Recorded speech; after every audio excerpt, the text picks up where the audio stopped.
রে আল্লাহর গোলাম, ভালো করে মনে রাখবা, আল্লাহ তাআলা আমাদেরকে পাঠিয়েছেন তার ইবাদত করার জন্য। আর একটা সময় আমাদেরকে চলে যেতে হবে। চারদিকে খুন আর খুন। এই খুন কিসের জন্য হয়? টাকার জন্য গোলাম, অর্থের জন্য, সম্পদের জন্য।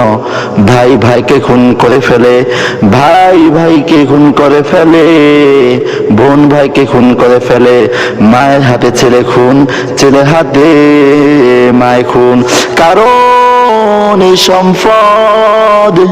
এই সম্পদ আমাদেরকে আখিরাত থেকে দিন দিন গাফিল করতেছে।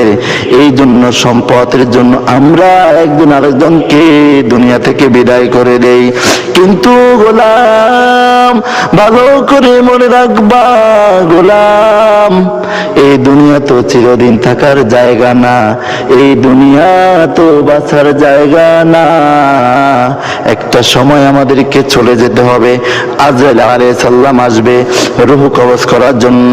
বেঈমান মুনাফিকেরা আজরাইলকে দেখে চক্ষু উল্টায় ফেলবে আর বলে, ও আল্লাহ, আমাকে আরেকটাবার সময় দেন, আমি আপনার সকল বিধানগুলাকে মানার চেষ্টা করব। আল্লাহ তাআলা বলেন, গোলাম, আমি তোমাদেরকে সময় দিয়েছি।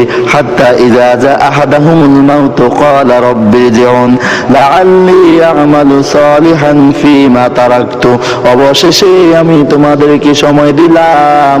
ওই সময়ের সময় তোমরা কোনোভাবে আমল করতে পারবা না, আমল করো নাই। আলেম উলামা তোমাদেরকে বুঝিয়েছিল, তাদের কথা তোমরা মানো নাই।